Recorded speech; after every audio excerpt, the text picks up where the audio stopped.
All right, so let's jump right in. Today, we're going to break down this really revolutionary playbook that is completely flipping the script on sustainability in the fashion world, and trust me, it's turning some long-held beliefs on their head. For the longest time, this whole conversation has been framed like a big-time heavyweight fight. In one corner, you've got the relentless demands of business. We're talking profit, growth, shareholder value, the usual suspects.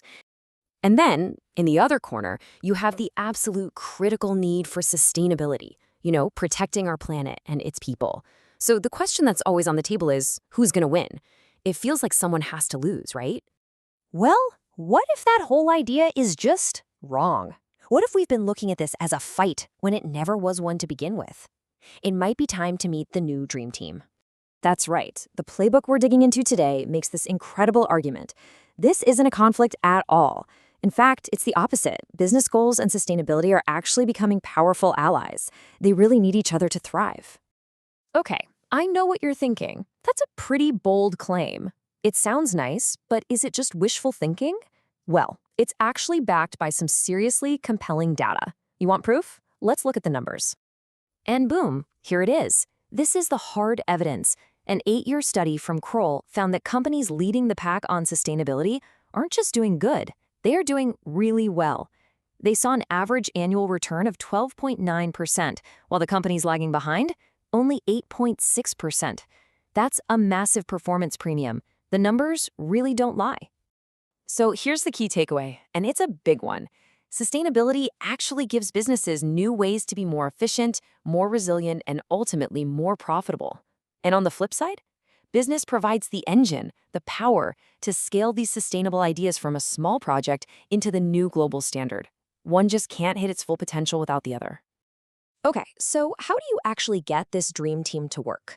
It's pretty clear you can't navigate this new landscape with old tools. You are absolutely going to need a new map. And this quote from Einstein really gets to the heart of it. The old way of thinking, where sustainability is the separate department, maybe down the hall, or just an afterthought, that is not going to cut it anymore. We need a totally new framework for this new world. And that new map is built around this amazing concept called the 9 nodes. The whole idea is to stop treating sustainability like it's its own separate thing, and instead weave it into the very DNA of every single part of the business. And these nodes covered the whole shebang. Seriously, think about it. From the moment you're doing financial planning and setting budgets to the raw materials you choose, like are you picking organic cotton over the conventional stuff, all the way to how you actually market the final product.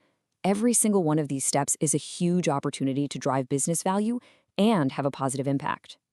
Okay, so that's the theory. But let's make this real. How does this actually play out in the real world?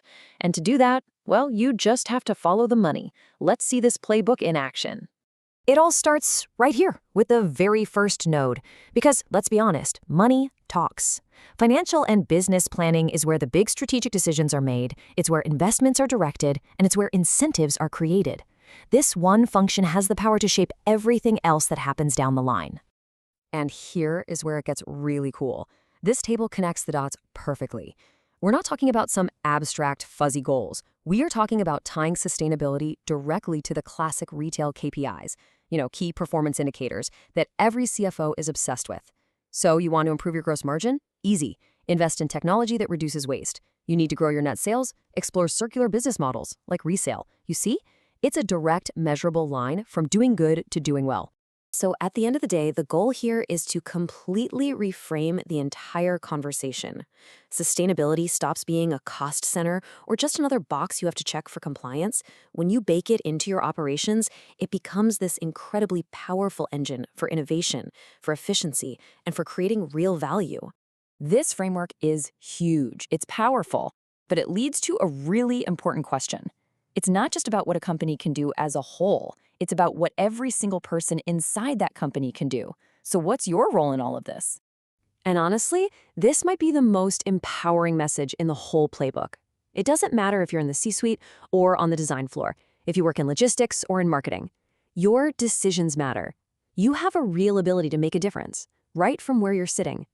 Just think about it like an orchestra. Sure, the sustainability leaders might be the conductors, but that final beautiful symphony, that depends on every single musician knowing their instrument and playing their part perfectly. It is a team sport, and every single player is absolutely essential.